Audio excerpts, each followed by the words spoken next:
So, goedemorgen allemaal, bonjour tout le monde. Hi, welcome everyone on this conference on a looming public health problem that is called NASH. We're here in Brussels, so good morning everyone here in Brussels, but more importantly, over there's a camera, and there is also a camera. In that camera, there are a lot of people watching this conference, so good morning everyone here to Brussels. It should be a summer's day here in Brussels, but believe me, it is raining.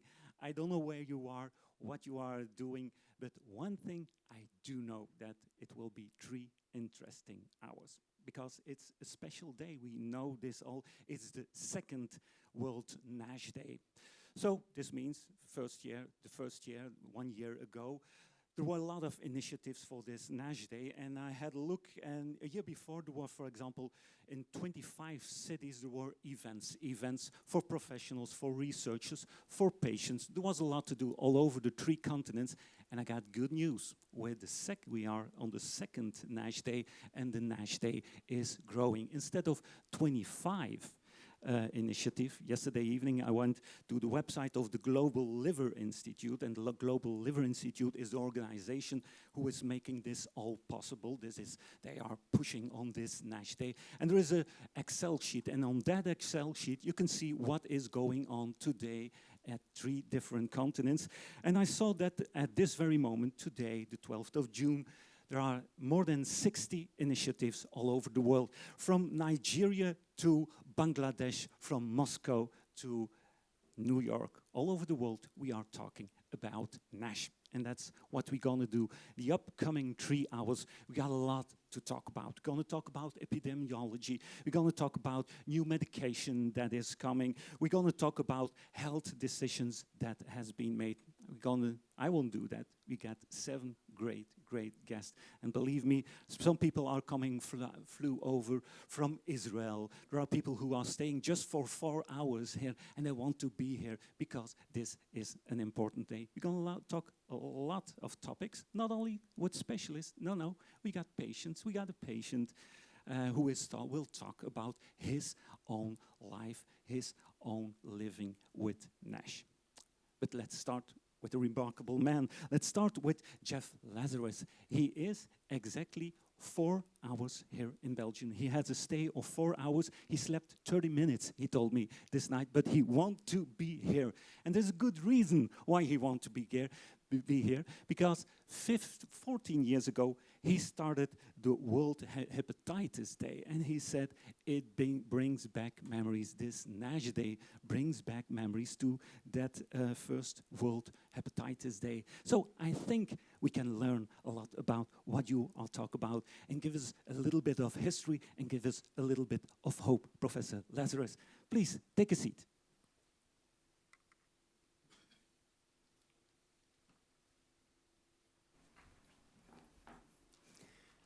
Well, thank you very much for that introduction. Thank you to the organizers for inviting me here, to my colleagues for making space for me on this layover. I had a little more than 30 minutes of sleep, but not much more, and I continue on just after this event, but I do want to be here. Welcome to everyone in the room, and to those watching us online. We really appreciate your interest. So actually, yesterday I was in Uganda, where they're about to hold the first African summit on viral hepatitis, and liver cancer is the leading cause of death, or the leading cancer cause of death among men there. Unfortunately, just before I left last night, the first case of Ebola was found in Uganda, so I don't think NASH is going to be on the agenda there anytime soon. They have a lot of other priorities, but in many of our countries we can address NASH. And I'm going to speak very briefly about some of the health systems and policy issues related to NAFLD and NASH, also from the perspective of the EASL International Liver Foundation, where I sit as vice chair, and we have Dr. Massimo Colombo, our chair, with us today as well. So the chair mentioned that I was involved in the first World Hepatitis Awareness Day, as it was called back then. I co-hosted it, but the idea for it came from the then newly founded European Liver Patients Association. The then president, Charles Gore, approached our office in Copenhagen of the World Health Organization Regional Office for Europe, where I was working in the HIV department, And in our discussions, he said, you know, you've been working so hard all these years to get antiretroviral therapy to people living with HIV. Now many of them are going to be suffering from liver disease because of their co-infection with viral hepatitis. You should address hepatitis C and hepatitis B as well. No one in the World Health Organization was working with viral hepatitis at the time other than in the Vaccine Preventable Infections Program. So our director turned to me and said, you work closely with the community, why don't you organize this day together with them? So in 2006, we organized the first World Hepatitis Awareness Day. There were a few more people in the room than there are now. We had no webcast. Maybe there were about 50 people there. The European Association for the Study of the Liver was represented by its General Secretary, Jean-Michel Pavlovsky.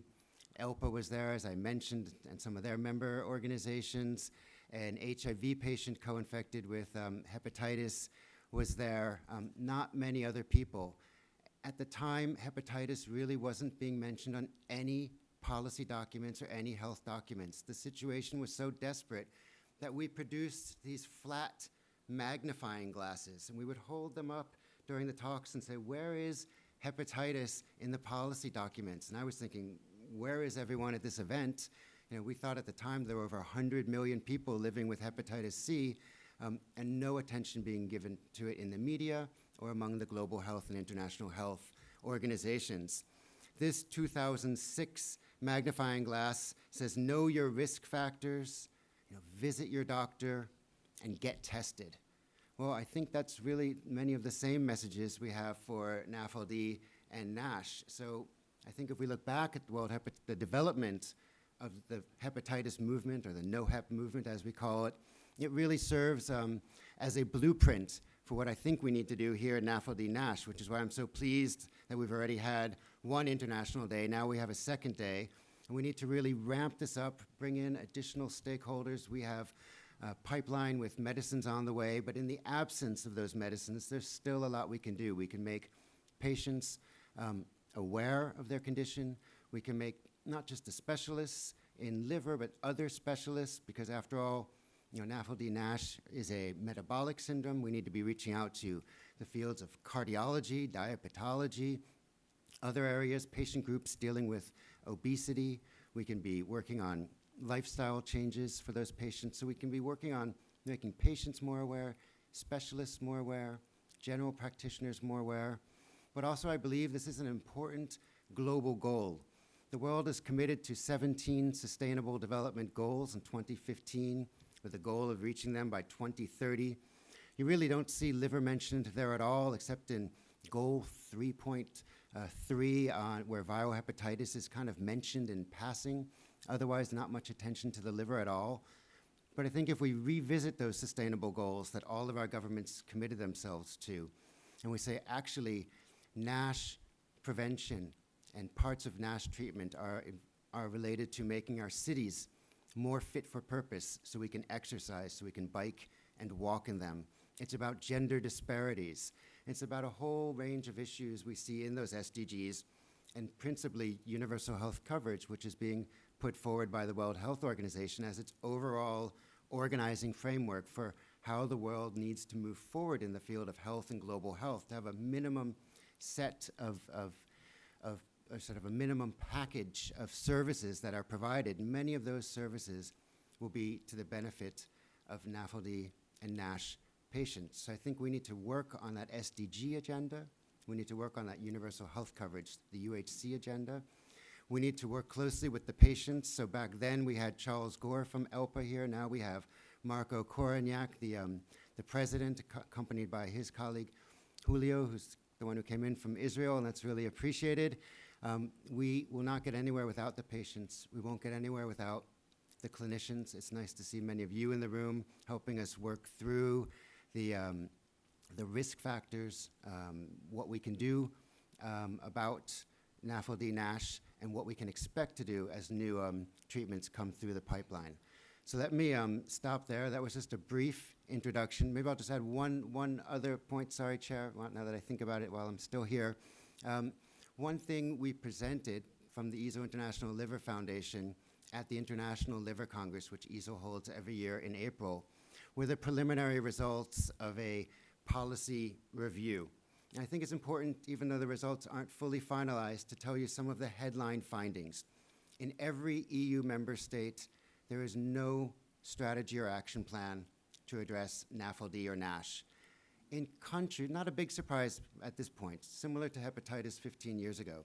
In terms of countries that have a cardiology plan or a diabetes plan or an obesity plan or simply a healthy living plan, NASH is almost never mentioned and liver disease is rarely mentioned. And one of the highlights of the hepatitis movement was a resolution of the World Health Assembly in 2014 that called on all countries to develop a viral hepatitis strategy. 2 years later, WHO developed its own strategy. And I think we need to be pushing countries to include liver disease, and particularly NAFLD-NASH, in their current related strategies and action plans, and then to start thinking about their own specific NASH and NAFLD strategy, because it encompasses so many related issues, being a metabolic syndrome. So I'll stop there and hand back to you, Chair. Thank you. Thank you so much, Professor. And what I remember is that 14 years ago, nobody talked about hepatitis. And look, now it's quite known. So, Professor, let's make a deal.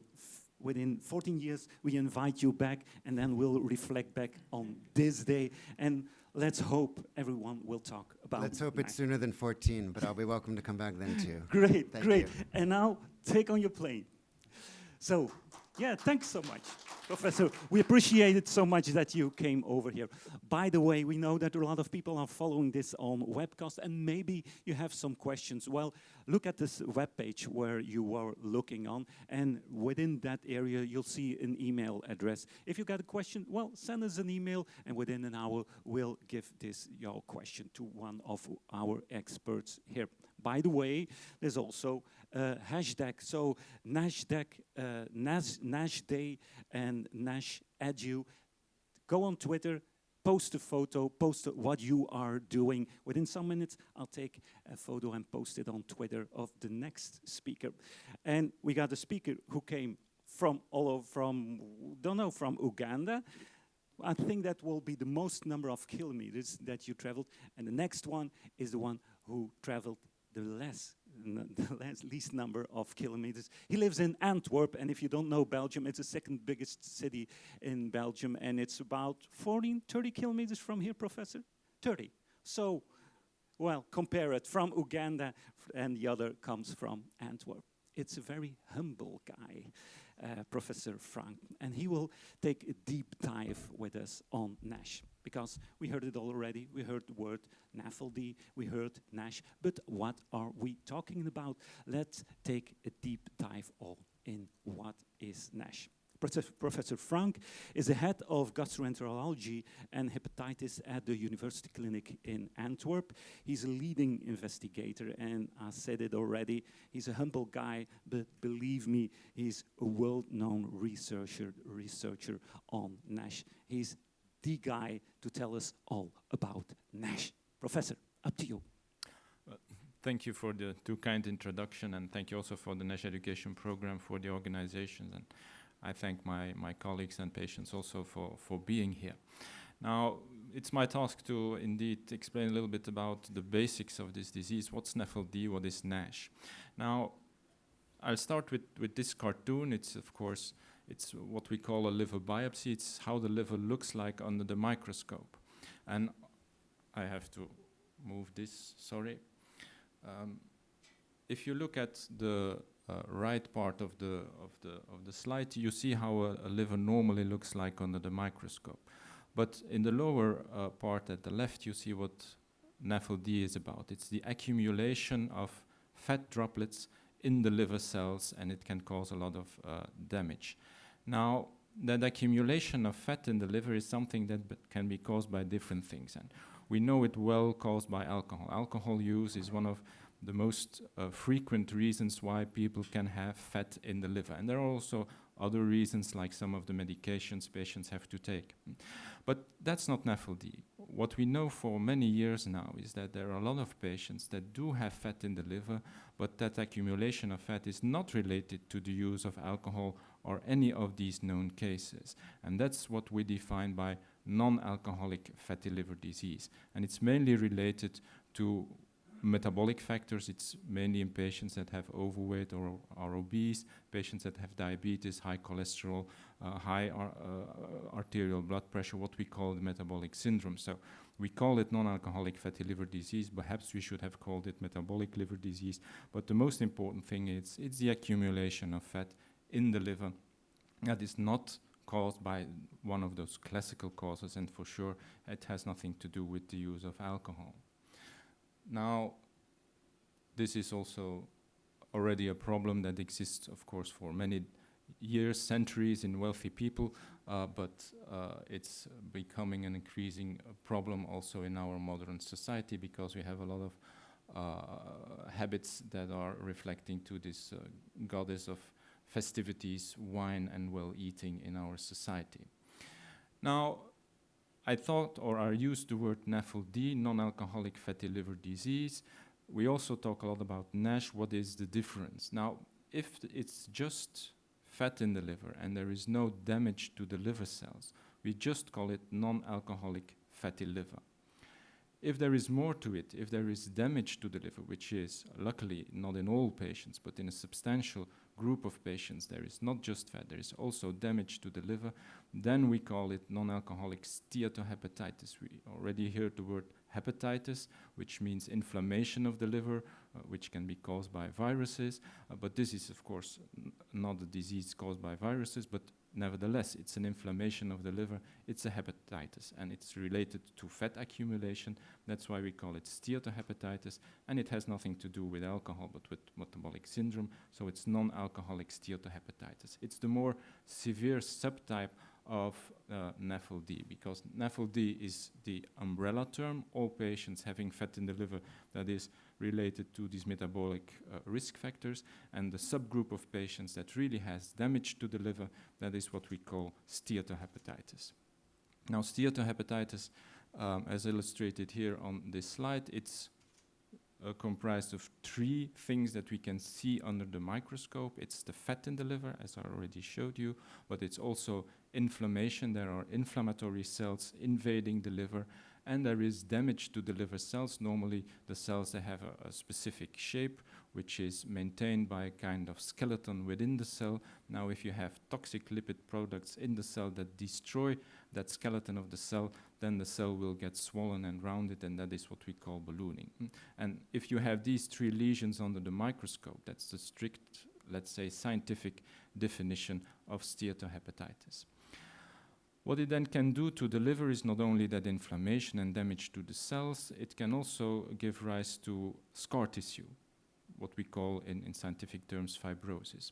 And the more scar tissue you have, the more advanced your liver disease is, and if you have a lot of scar tissue and the liver is remodeled, then we talk about cirrhosis. And again, cirrhosis is, at least in Europe and in our Belgian society, associated by many people with alcohol. This has nothing to do with alcohol. Cirrhosis is a general term. It means advanced scar tissue in the liver that is remodeling the liver, whatever the cause of disease. So NASH can be accompanied by this form of progressive liver disease and can go finally to cirrhosis.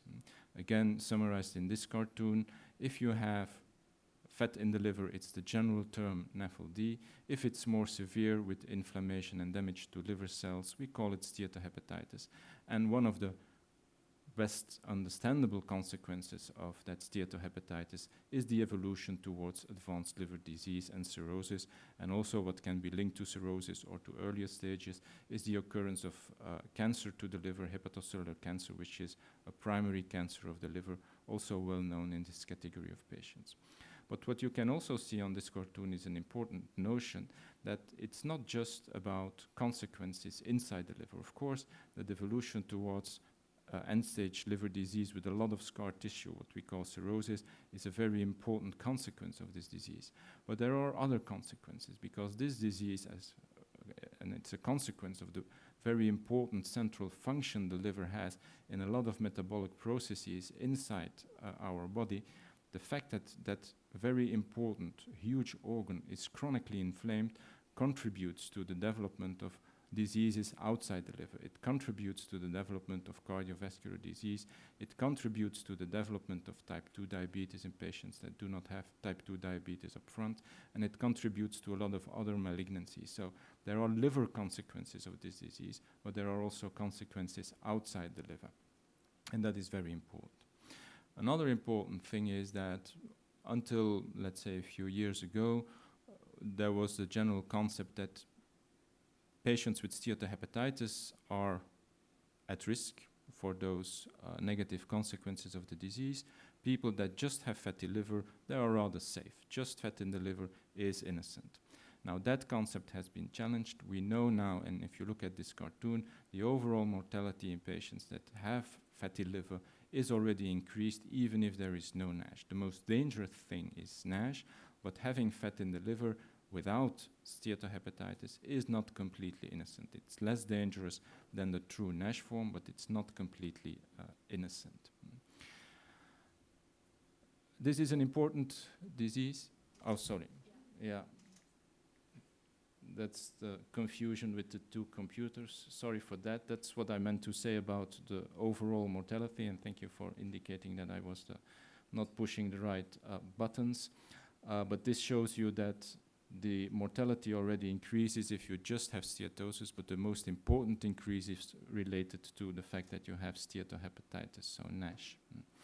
So NASH is more dangerous than just fatty liver, but fatty liver is not completely innocent.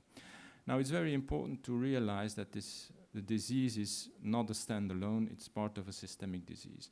The cause is mainly related to modern lifestyle with a lot of overload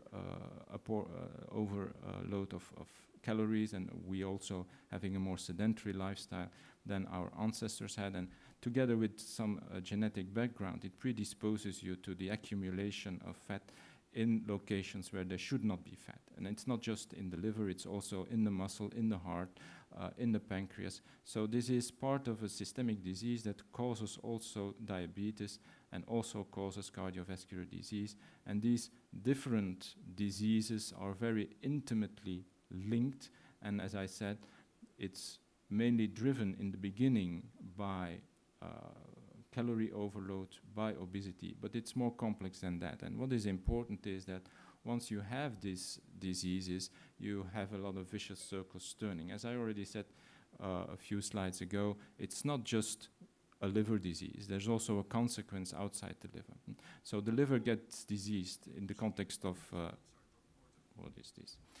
The liver gets diseased in the context of metabolic risk factors, but on the other hand, it's bidirectional. The liver also contributes to the development of those metabolic diseases. And you get more diabetes and you get more cardiovascular disease when you have this liver disease. It's a kind of vicious circles turning around and reinforcing one another. So that's why we say, okay, NASH is the hepatic manifestation of the metabolic syndrome, and those metabolic diseases, it's not just cardiovascular disease, it's not just diabetes, it's also a liver disease, and it's closely related to obesity, insulin resistance, and dyslipidemia. But what is important is that the association is bidirectional. It's not just the liver that suffers from the metabolic problems, it's the liver that contributes to the metabolic problems, as is illustrated again. Also important is, as I said, fatty liver by itself is not completely innocent, but the main driver of disease is the steatohepatitis. And what we have learned from a study with one of the drugs that is currently already quite advanced in the development to bring it to a real drug that has approval for the treatment of NASH. We are not there yet, but there's a lot of efforts in that direction. Well, in a previous trial with one of these compounds, we could clearly see that the patients that had an improvement in their steatohepatitis also had a reduction in that amount of scar tissue in the liver. So there is clearly a link between the steatohepatitis and the progression of the disease. And so treating the steatohepatitis is also very important in order to prevent the deleterious outcomes of this disease. What is also important is that we know that the impact on the outcome of the patients, the long-term prognosis, is not just for patients that have cirrhosis. We know that patients that have earlier stages of scar tissue in the liver already have an increased risk of dying from this disease and the consequences of it. As I said, it's not just a liver disease. There are consequences, as seen on the right part of this slide, also outside the liver: cardiovascular disease, diabetes, malignancy. And this translates into the risks and reasons why patients with this disease ultimately and unfortunately will die. Its first cause of death is cardiovascular disease. Second is non-liver related cancer. And liver disease is only the third cause of death in these patients. So it's more than just a liver disease, as illustrated here, again, telling you the same thing. We know that it's also probably related to chronic kidney disease and colorectal cancer. The data are a little bit less strong than to the other ones that are already enumerated, but there are also hints that it contributes to the risk of dying from these diseases too. And we know that it's also an increasingly important reason for liver transplantation in the United States. It's already the second cause or the second leading indication for liver transplantation. So it's a really important health problem. So to conclude, NASH is what we call the hepatic manifestation of the metabolic syndrome, so of a cardiometabolic environment. What I did not discuss is that it has very few specific systems, but it's not completely asymptomatic. It causes fatigue. It has an impact on your quality of life, so it's not completely asymptomatic. We know that there are a group of patients that are at risk. If you have those risk factors, your risk of having this disease is, of course, clearly increased. And we know that there are consequences not only at the level of the liver, but also outside the liver. So we have to take into account that this is part of a systemic disease and an important driver of a systemic disease, and that will have an impact on how we have to approach patients at risk and also how we have to treat the patients we can identify. And with this, I thank you for your attention. Thank you so much. So that's what we call an introduction in 15 minutes in NASH. Greatly done. Thank you so much, Professor. And we see him back at the end of this conference. There's a question and answer session. Also, question and answer session for everyone who is watching us all over the world. And it's nice to see that we received already some questions. So please, here in Brussels and please all over the world, if you've got some questions for Professor Francque and his colleagues, please send them to us at the end of this conference. We'll discuss these questions. So now we know what we are talking about. Let's take a step further. We're talking of how many patients, with other words, epidemiology, how many people are there with NASH, and what's the cost of it. And we got a great guest. We got Professor Schattenberg. He's an assistant professor at the University of Mainz in Germany. He leads a research lab focusing on liver diseases, and he is a national principal investigator in a lot of studies that are being done on NASH in Germany. So, great man to ask him to give us an introduction on how many people we are talking about. By the way, I saw that there are already some pictures posted on our NASH, on our hashtag, on our Twitter account, NASHtag. So if NASH Day, sorry, not NASHtag, that's something else. So if you got something to tell, and it was nice to see, to have some pictures of what are people doing right now about NASH. If you got something to tell us, so go on Twitter and post. So, Professor Schattenberg, we're all yours.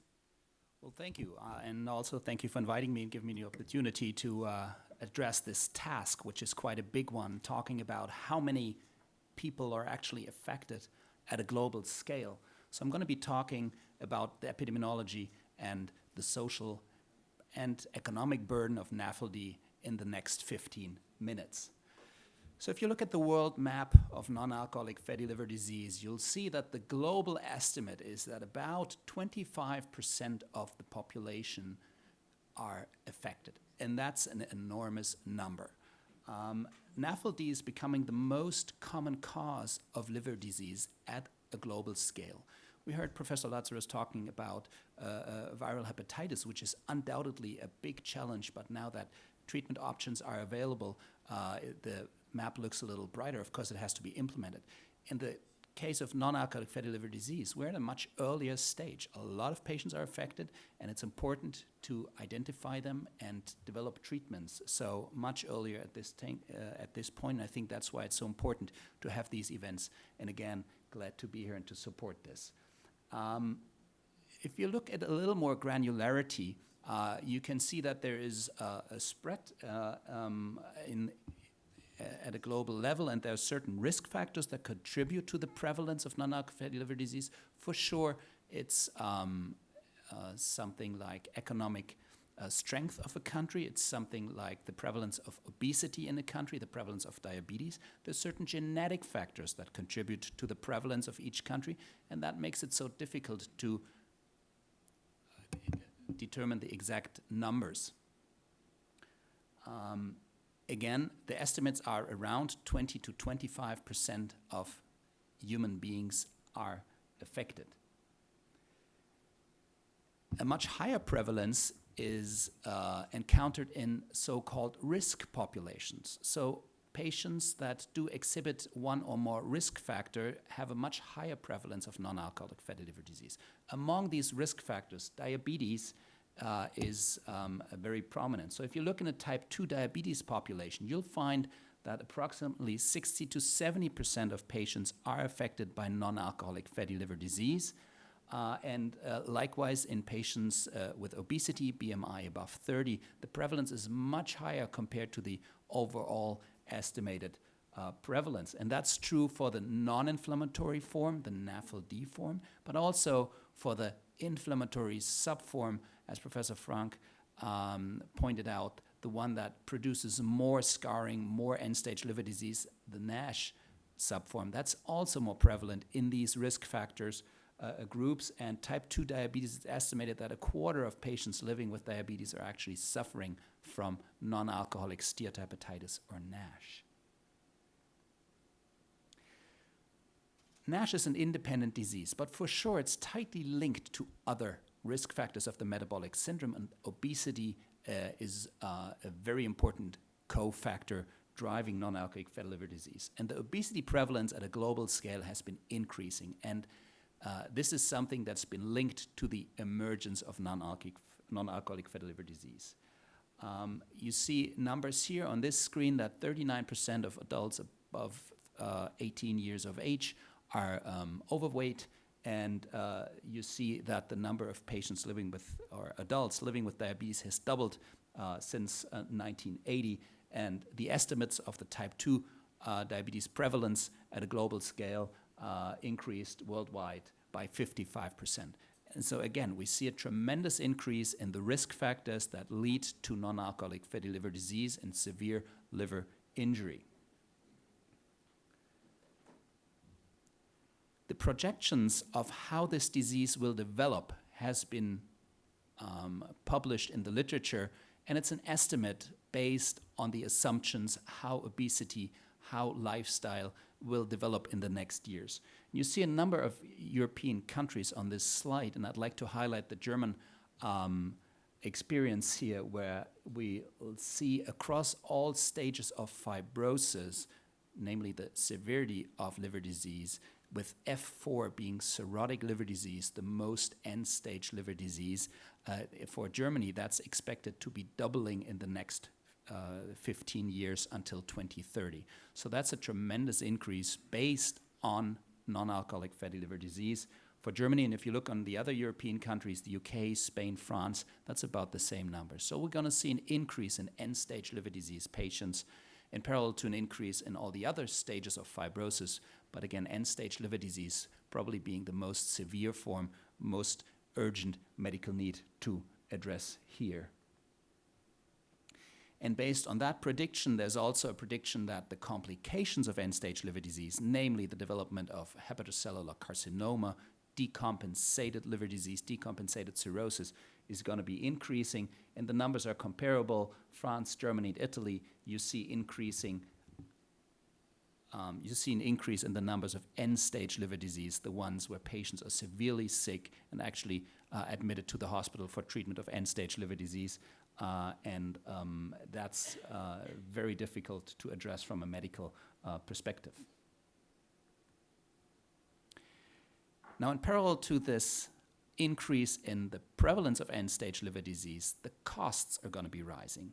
Again, estimates here, a lot of the data comes from the US, but there is also data available for European healthcare systems where you try to address the numbers that are related to end-stage liver disease in this context, and the treatment for end-stage liver disease is liver transplantations in patients that are eligible for transplant, and the numbers are very high for the US, and I think it's more difficult to assess the real costs in Europe, so please do not compare the absolute numbers that are on this screen, but for sure the costs over the years, and there's a time frame from 2011 to 2017 here, has been increasing.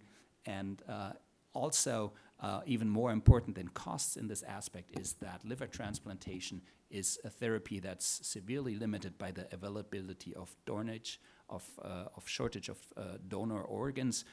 So we should try to take every measure to avoid having to transplant patients based on non-alcoholic fatty liver disease for reasons of cost, for reasons of organ availability, and of course for the sake of the patient, who should be picked up and treated much earlier before he develops end-stage liver disease.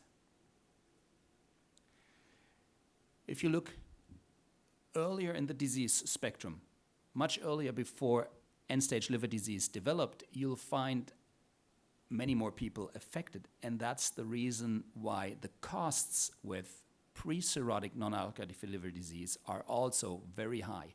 Although these patients are not as severe, many more patients are affected.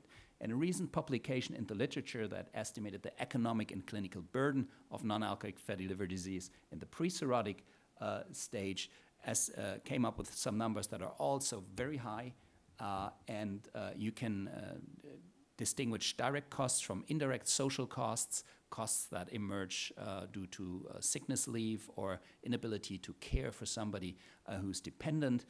But if you just look at the direct costs in millions in the lower part of this slide, you see that actually the biggest chunk is caused by non-alcoholic fatty liver disease by itself, so the whole spectrum of the disease, and that's related to the enormous amount of patients that are actually suffering from non-alcoholic fatty liver disease. So I talked about costs, but as a clinician sitting in clinics every day at a one-to-one basis, much more relevance comes from the burden of the disease to the patient. And that's difficult to measure. At a one-to-one basis, you get the feeling that the patient has complaints, some mild upper abdominal discomfort, some tiredness that might be related to his liver disease or not. So at times that's difficult to dissect. However, in the literature, there are certain tools where we try to assess this health-related quality of life that have been validated. So they're a valid tool to assess these liver-related symptoms.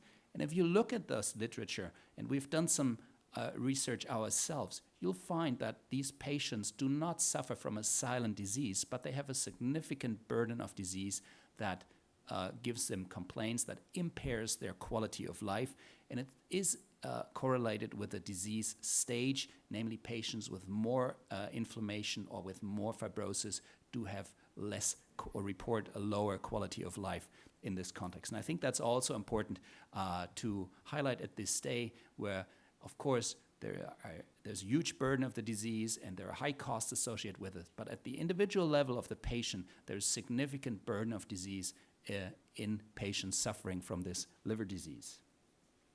So, dear colleagues and listeners in the web, let me conclude. I've shown you that non-alcoholic fatty liver disease and NASH is highly prevalent at a global scale. NASH prevalence is predicted to increase even further based on the underlying risk factors, obesity and type 2 diabetes. And the projection is that we'll see more end-stage liver disease, decompensated cirrhosis, HCC, and that's already the case, in particular in the US, but also in Europe. Overall, the costs are high. It's a social and an economic burden, but at an individual level, the patient is suffering and he reports impaired quality of life related to his liver disease. So non-alcoholic fatty liver disease being an independent liver disease, independent disease here within the spectrum of the metabolic syndrome. One last slide, and I've tried to summarize here the cluster of challenges that clinicians and patients are currently facing. The natural history needs to be defined, and we need more studies to actually tackle this.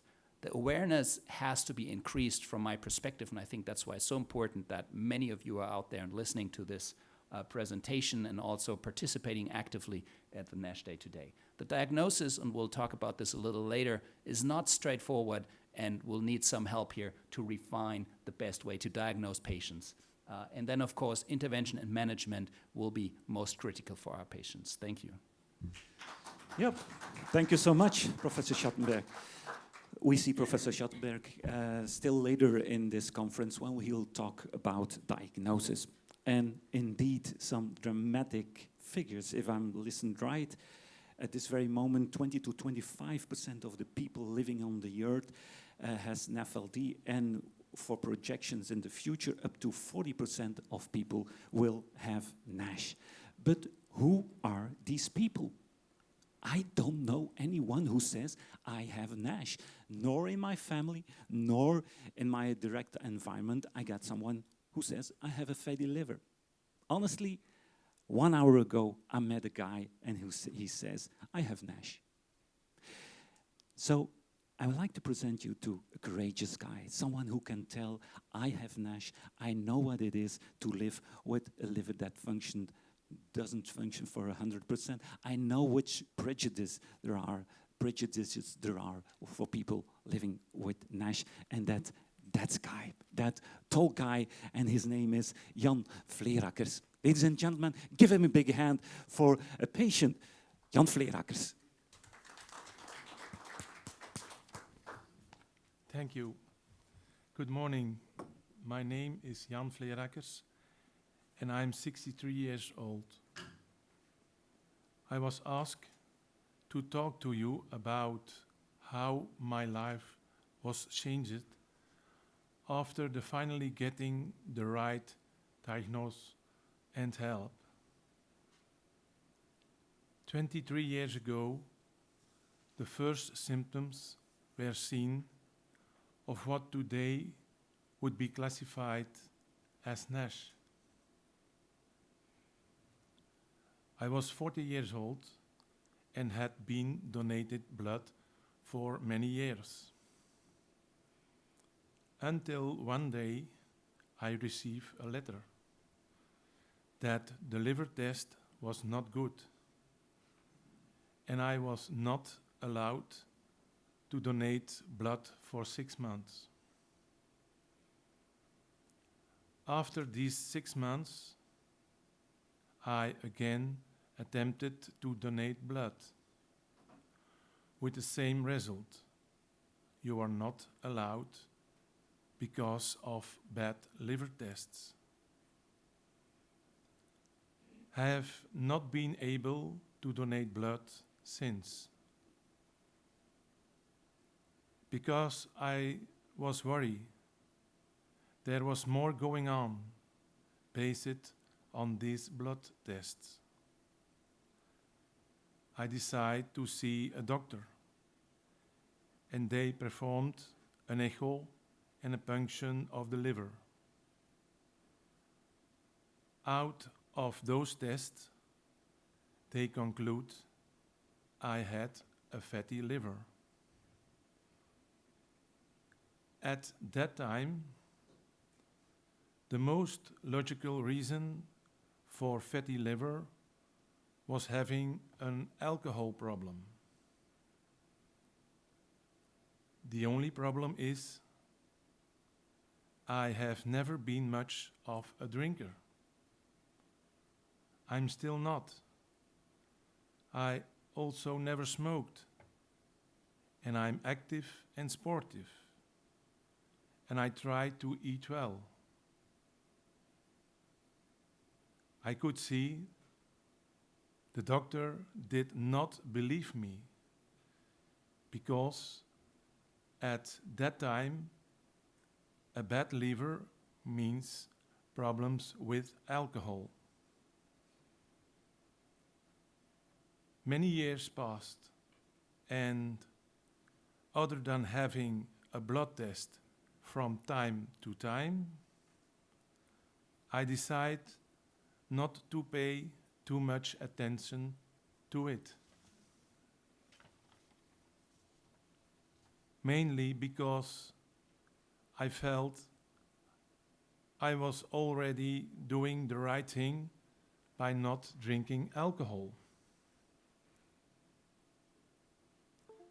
But I grew older and wiser, and I reached out again to a doctor. And I've seen a great shift in mindset. No longer my bad liver is not only the result of a bad lifestyle, and no longer had to defend myself I do not drink alcohol. This is when I heard the first time about NASH. Only by then, the liver function and echo showed a fibrose stage 3 to 4, and maybe the beginning stage of cirrhosis. This came as a shock to someone close to retirement, with dreaming of cycling and going on holidays with the grandkids. I ask myself often, what if 20 years ago there was more knowledge about NASH? Maybe it make a big difference. But I stand here as a positive man, with a very positive outlook on the years to come. And I am happy to see the shift in mindset and the help that is being provided today by the whole team of university hospitals. However, I feel more research is needed in the hope that medication can be found. Thank you very much for having me here to tell my story. I truly hope that I can help to create more awareness about NASH. Thank you. No, not at all. We want to thank you, Jan, for doing this and giving a testimonial, a positive testimonial, a positive story.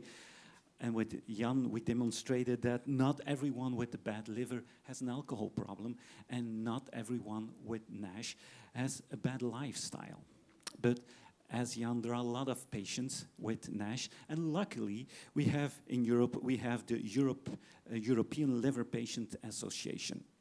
And let's say half an hour ago, I met two nice guys. They all were nearly always together. They're friends, I guess. They're the president and the vice president of the European Liver Patient Association. The president is Marko, and I'll try to pronounce your name right. Marko Korenjac. Let's a little bit more or less. He's the president of the Slovenian Hepatitis Association, and he works for a lot of European projects on creating awareness about liver. And his friend, his colleague, is Julio Burman from, he's the vice president of the European Association. Julio comes from Israel. He flew in from Israel, and he was a former hepatitis C patient. And when he had hepatitis C, he saw there was no support association for hepatitis C patients. So what did Julio? He started the first Israeli association for patients, and now he's the vice president of the European Association. Those two guys know all about creating awareness. They're working some days in a month they're here in Brussels because the headquarters of the European Liver Patient Association is here in Brussels. So they're working on creating awareness. So gentlemen, what should we do? So first of all, thank you for the nice and kind invitation.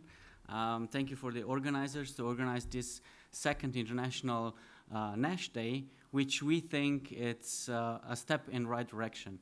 So this presentation is going to be from two parts. The first part, my part, is going to just to show how we at European Liver Patient Association think that this topic is important and what we do at a level in communication with medical society to tackle this problem. And then we'll see some possible solutions or ideas what we can do as patients and patient communities. So these are all the projects that European Liver Patient Association is currently involved in. And in these projects, I just highlighted in red all the projects that are connected to fatty liver or have something to do with fatty liver. All these projects have like 10 to 15 different consortium partners, and they were applied to the European Horizon 2020 program. And at the bottom, you can see the Liver Hope, MicroPredict, Galaxy, and HepCore, which are projects that are already funded and ongoing. This short overview of all the projects just shows that European Liver Patient Association and all that are working there, we think that the fatty liver is a very, very and serious problem that is just coming or is already here, and we need to tackle it very smartly. So we just did a short overview of basic patient problem we identified and many patients that we were talking to. So European Liver Patient Association is at the moment comprised out of 25 different NGOs from 23 countries. And when we meet and when we have conversations, we usually talk also about the problem of fatty liver and the problem of patients that are diagnosed with NAFLD or NASH and what they are facing. So the first problem that everyone is facing is just a question, who is my doctor? So we have many different specialities talking about NASH and NAFLD, but we as patients, we would really like one professional having the communication with us. So in different countries, as you will see later in a review that we were part of, you will see that it's really hard to identify which specialty is the one we should turn to get all the information on NAFLD and NASH. So the next big question for our members was also, which drugs do I need to take to tackle this condition? And as you notice in the first conversations of the first few brilliant speakers, there's no drug available at the moment. The only availability is lifestyle changes and less consuming of alcohol. But we have many patients, they were not big consumers of alcohol.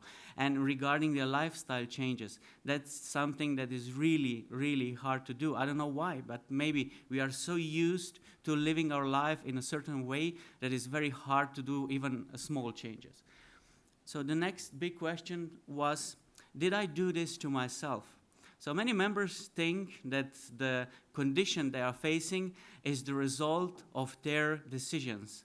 Maybe partly we can say that some of these decisions can be better, but overall we cannot say that this condition is based solely on bad decisions from the patients. So the next thing patients are facing is stigmatization from the environment and unfortunately from all the people they encounter. And we just pointed out this as you did it to yourself. So the next big question is, where can I get more informations? So we know that people are looking up informations in the web, and in 5 minutes you can go from flu to being on the edge of something really serious. So we want accurate information, and we want the sources that are good for giving us right information about these diseases. And where can I turn for help? So if we just list the words that are important here, so there's a lot of confusion in this field. We just need clear informations. That we have a very big lack of choices. There are not drugs. The only choice is changing the lifestyle or reducing the alcohol consumption. So we need to tackle the self-stigmatization that is present with people that think that this is a result of just their bad decisions. So we need to tackle stigmatization that is part of living with that condition. And we have a lack of reliable sources of good informations. So we have a lot of informations and even have a lot of things on a television convincing us that there are some drugs that can be very beneficial for a fatty liver or something like that. We need exact information that would be really reliable. And of course, we see a lack of patient associations. So this is a call to all others that are already also listening to this conference.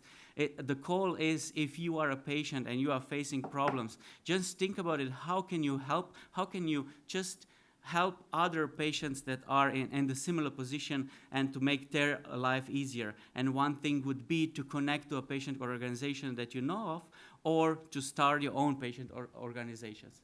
So just to conclude, our next steps should be to continue our collaboration with medical community to try to get to the point where we will have more choices for people with this condition. And then a collaboration on building up a strong patient communities and joint actions in European institutions. We notice as European Liver Patient Association that people will open the door to hear our voice, but only if we work together. So patient communities together with the good data from professional communities. And we think that together we can really make change. So now, thank you for your attention. I will just give the floor to my colleague Julio Burman, who will just present a few ideas on the condition. Thank you. Thank you, Marko. Thank you for the invitation. So we're really aware of the situation of fatty liver in the world. We are assisting many congresses, and we are hearing very nice things. A lot of trials, a lot of things are coming, but this is give us, if you are a scientist or a doctor, in about 2 years or 3 years, perhaps there will be medicaments. It's fantastic. But if you are a patient, it gets another perspective, because we have a bright future. But for us, 3 years with NASH is some complicated. So, you know, what is the problem for us? The problem is, like Buddha said, the problem is that we think that we have time. And, you know, in this moment, as we are talking in this moment, outside, one out of 5 people are in danger. They are out to face a storm, and they don't feel it. They feel well, and they don't know what is happening to them. And even worse than this, what about our kids? What about our kids? 3 up to 10% of our kids has obesity. And this is the thing that we in ELPA thought about. What can we do? What can we do? So, please, this is very hard situation, but don't be depressed, because I have good news. I have even very good news, because we can do something, and we can do it today, okay? What we can do today, the time is now. Don't let the time to escape from our hands. We cannot expect 3 years or 4 years that will be perhaps medicaments to take care of the people. The key is in our hands, in everyone that is participating on this Congress or that is looking at us, because we can do something. Why? We can educate. We have to educate parents, teachers and GPs. The slide is not correct. And ELPA is doing this. ELPA is making events, materials, and Marko said the high challenge for us today is how to convince people to change habits. This is very, very difficult. Much more easy today to give someone a pill. But the humanity knew how to change habits. Habits were changing, were changing through the humanity knew, but in the last time we lost the way. Okay? This is what we reach today, people. This is what we are eating today. Okay? You know, has been people that are trying to, for example, in Israel, the people have been trying to burn fats. Can we change habits? This is the way that they tried in Israel to burn fats. Also, I am originally from Argentina. In Argentina, they were trying how to lose calories when you are sleeping. Okay? So, talking seriously, I want to tell you that ELPA is doing now things. And ELPA is doing a campaign of educating parents, teachers, and kids. And we produce animation that we are spreading. We started in Israel, and now we are spreading all over Europe in schools. Because, you know, we are trying to save part of our kids to reach fatty liver. And I will give you 2 minutes of animation that we are presenting in schools. Hi, my name is Professor Amanda, a great scientist, renowned adventurer, and professional scholar of Mother Nature.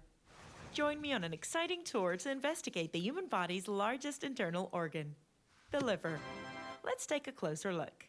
The liver is located in the abdominal cavity in its right upper quadrant. It weighs about 1.5 kilograms. It consists of 2 lobes, and it's wonderfully able to regrow itself if damaged or transplanted.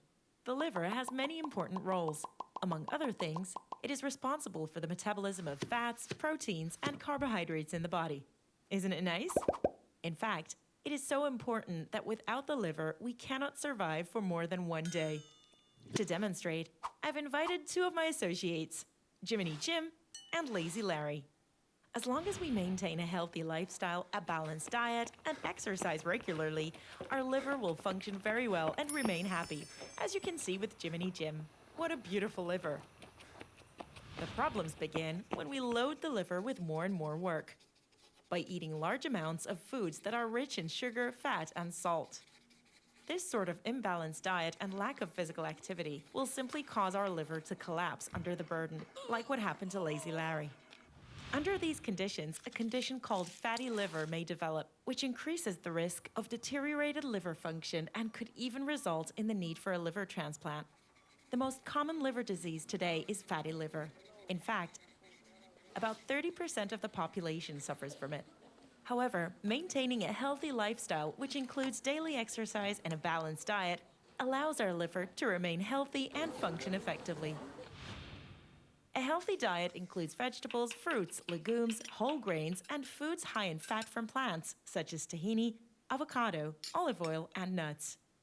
Along with that, it is strongly recommended to reduce the consumption of sugars, high-fat pastries, and processed meats. You should consider diversifying your physical activity. Doing so will help you achieve different types of training and enjoy it a lot more. Take the dog for a walk, ride a bike, or work in the garden. Play games like hide and seek, or sports like tennis, soccer, and basketball. Go swimming, or running, or dance. Much to our delight, making sure to exercise and maintain a balanced diet now will save a lot of trouble in the future and can even restore a fatty liver to its healthy state. So remember, with exercise and balanced nutrition, keeping the liver happy is easy. So, in conclusion, I want to remember that I lost one picture. I want to remember that 1 out of 5 is in danger, and we can do something today, but we must start today. We cannot expect that there will be medicaments, and the thing that we can do today is educate, educate and educate, and we must do it in every place of each country.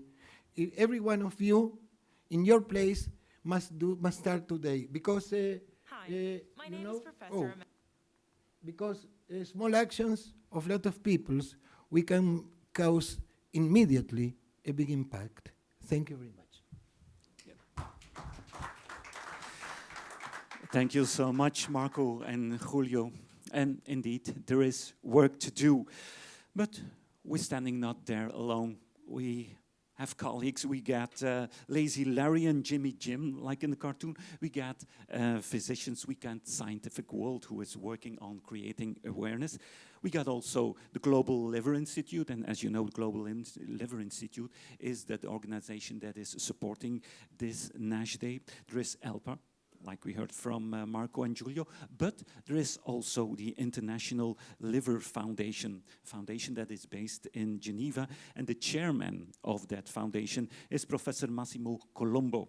Professor Massimo Colombo is the head of the Liver Center Research in Milan. He's doing a lot of research on hepatitis, liver transplants, and on liver cancer, but today we have invited him here not to talk as a researcher on research and upcoming medication. No, we asked him to talk a little bit on strategies, how to create more awareness in the general public, but also awareness on a governmental level. Professor, it's up to you. Thank you so much for your kind introduction. Good morning, and thank you for this invitation. I was asked to elaborate on the strategies to raise public and governmental awareness. And I would say that this is quite a complex task, because I feel that there are important differences when addressing the public and the governmental authorities. So I will try to focus a little bit on those aspects of the disease we are discussing about that might be in more impactful manner be addressed to the public in order to raise awareness, at least in my point of view, and given my experience in the domain of the International Liver Foundation. These are my conflicts. And I wish to start telling you that when we discuss about NAFLD, which is a condition that does not necessarily ends up with dismal prognosis, but is, as we say, widely represented in the world, we should carefully read this nice review article, editorial if you wish, by the Lancet Commission that has been online in February this year, that joins together the so-called pandemics of obesity, undernutrition, and climate change to form this global syndemic that is affecting humanity.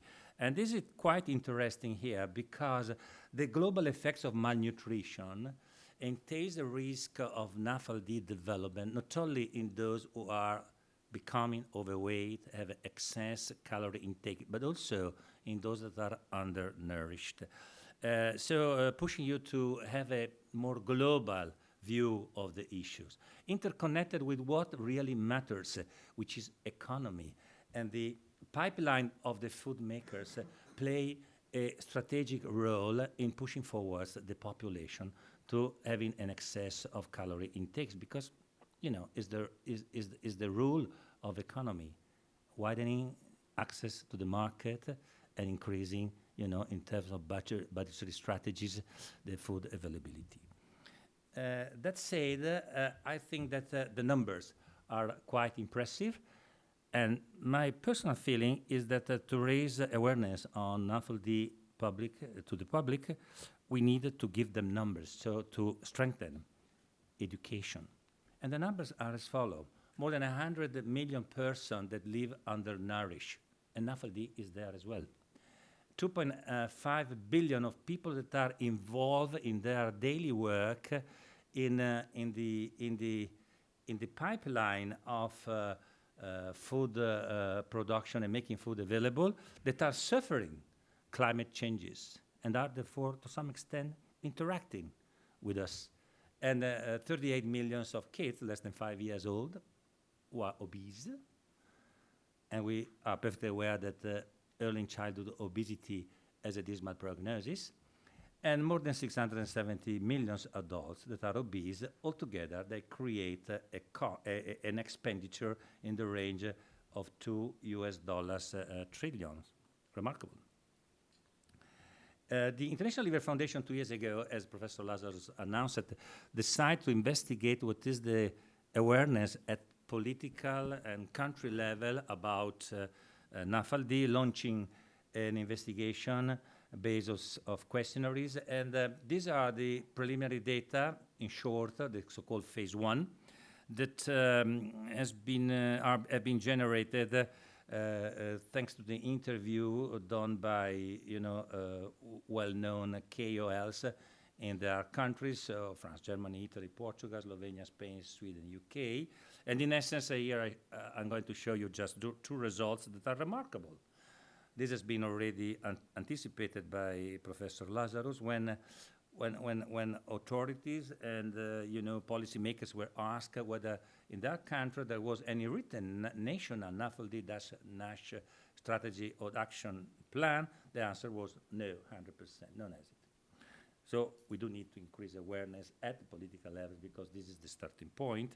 But more interesting to me is then when the same question was to some extent addressed to the scientific society that represent the best of the best of the best of the, let's say, at education level at least, and also the area of care delivery of knowledgeable people in the area of, in this case, liver disease, only 50% of the countries responded having the national societies disposing of strategies in terms of recommendations. Clinical guidelines, let's say recommendations, because the real guidelines are not in place anywhere, because the real guidelines should be manufactured and crafted through an interaction between doctors, experts in the field, policymakers, advocacies, patients' advocacies, insurance companies, and governmental representatives. That is not the case for any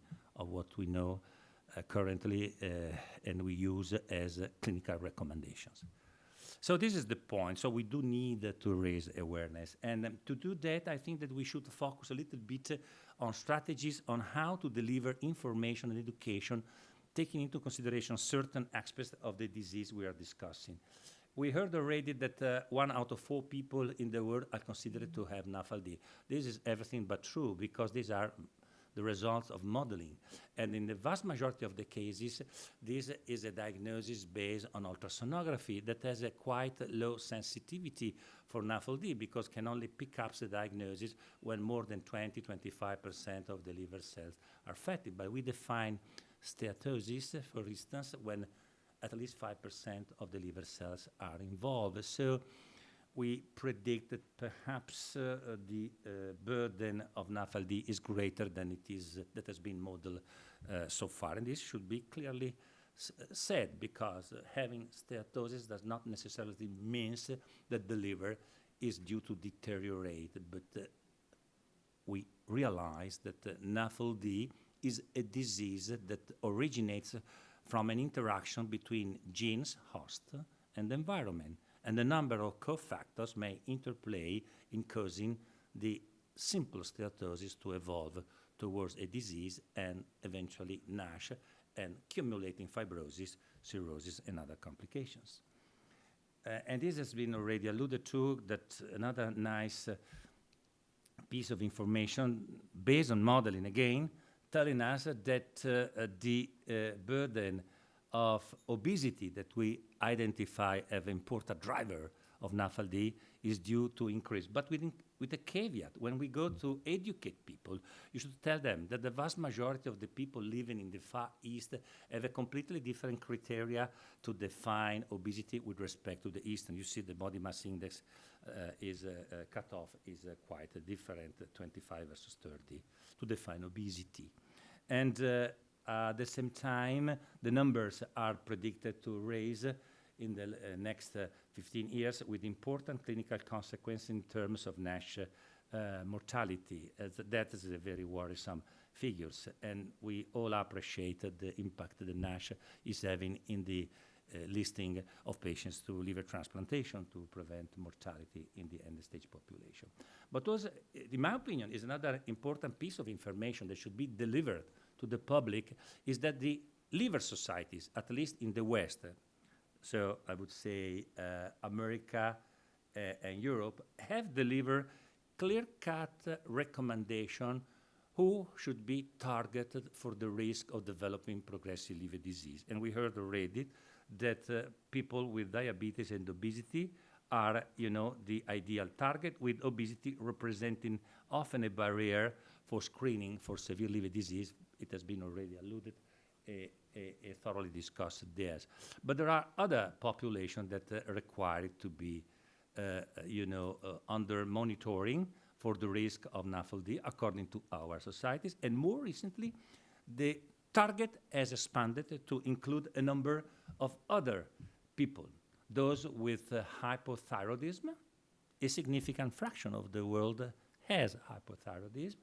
The very common noisy sleep apnea is another predisposing factor to affecting the liver in terms of NAFLD. Other endocrinal situation, and this also pancreatic resection means people that have been resected because of neuroendocrine tumor. So the number of the people that require attention and that should be scrutinized for the risk of NAFLD is a little bit larger than what we thought until a few years ago. And more importantly, moving from the scenario of obesity and overweight to understand that with big, large geographical variations, there is a strata of the population which is lean and is notwithstanding is at risk of developing NAFLD and the more severe consequences. And this is a very most interesting fraction of the population to investigate, because in this population, there is more than ever evidence that genetic factors may be instrumental in causing disease progression.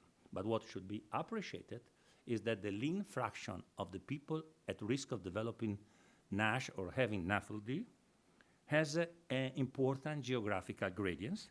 You might find a lot of a high number of these people in Far East, like Korea or China, compare, for instance, of the Western area, where the lean fraction is underrepresented. And there are a number of studies depicting that this disease in the lean population is of multifactorial origin.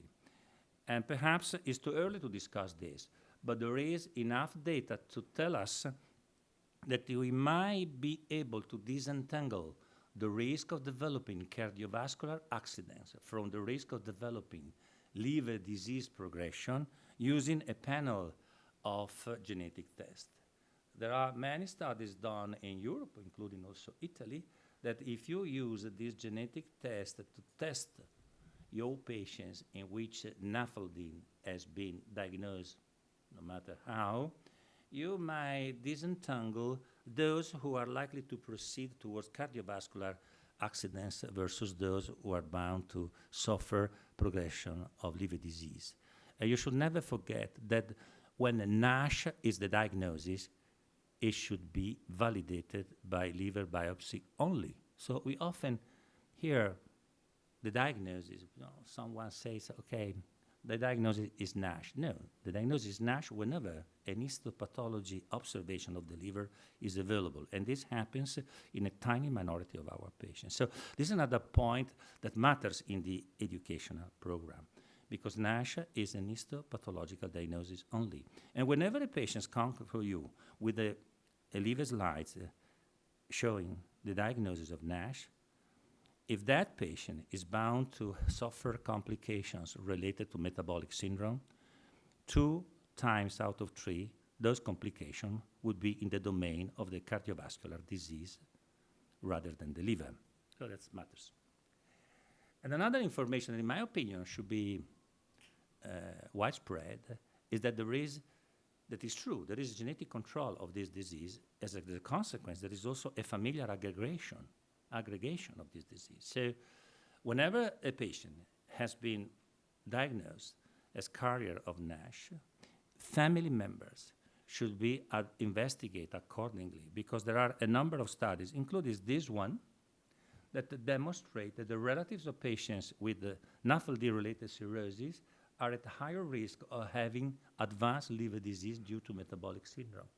So family clustering of this condition is well demonstrated, which implies at educational levels also to expand the screening to family members of the affected population. We heard already that there are studies, and this is one of the most recent one published in Gastroenterology, multi-center, multinational study, that tells you that there are phases of liver disease that entails different risk of intra or extrahepatic complication. I'm finished. Yeah. And when your patient is affected by cirrhosis, the greater risk of complication is represented by liver failure or hepatocellular carcinoma. But when the liver has an intermediate phase of impairment with bridging fibrosis, not full-blown cirrhosis, there is an appreciable risk for the patients to suffer vascular events and non-hepatic cancer. And quite recently, in Minnesota, last year was presented at the EASL-D meeting in San Francisco, there has been a nice case control studies indicating that whenever a patient has a diagnosis of NAFLD, it suffers an increased risk of developing cancer, not only in the liver, as we know, but in other sites. So NAFLD entails a global risk of increased cancer development, and this should be taken in consideration. Last but not least, in the educational activity that we mean to deliver to increase awareness, you should be optimistic and say that there is a way to counteract all these, let's say, outlooks. It is the change in lifestyle. And this pyramid tells you that whenever you are in a position to reduce by at least 7% of the body weight through exercise and appropriate diet, you might spare between 60 and 90% of the persistence of NASH in the liver. And if you go higher in the weight loss, you might have also fibrosis regression in approximately half of the patients. So to be optimistic, we do have a means to counteract. While waiting for having significant, effective, and real therapeutic regimens based on drugs, this is the current way out to prevent complication. And last but not least, to replicate what we were able to do in the scenario of viral hepatitis elimination. As Professor Lazarus said, we are deeply involved in the viral hepatitis elimination program led by WHO, and in fact, we are part of this, let's say, chain of institutions, advocacies, and other foundations that all together are providing help to WHO in achieving this, and I think that something like this could be reproduced in the domain of NAFLD. Thank you for your attention. Thank you so much, Professor. Professor, you started with some brutal figures. You said 0% is being done on a policy level, but you gave us also some strategies on what to do, how to create awareness. But we'll discuss this after a coffee break, because we had 1 hour and a half of input, 1 hour and a half of food for thought, food for discussion. Well, let's take a coffee break, and maybe it's the moment to reflect for yourself, what can I do? And people who are watching it through the net, take a 50-minute break. Take a coffee, take a tea, but maybe you can serve to the Global Liver Institute, and there you get a list of a lot of events that are being done, but you got a lot of content on what you can do. You can download, for example, some flyers. There are ready-made posters over there. There are stuff and tools to create your own event. So take a 15-minute break. Send us your question that we will discuss within some minutes, and reflect on what can I do. We'll see you back in 50 minutes. We had our coffee, we had our tea, and hopefully everyone who's out there watching this webcast is back before his computer screen. I saw, by the way, that some pictures were posted on Twitter of this event. So if you got some ideas, if you got something to post, you know, the hashtag NASH Day. That's where we are working on today.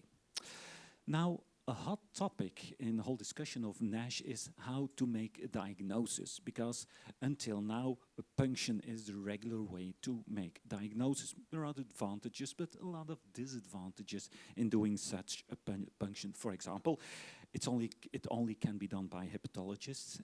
You have to go to the hospital. It is a costly intervention, and honestly, it's not that nice to have a punction. So the question is, are there alternatives?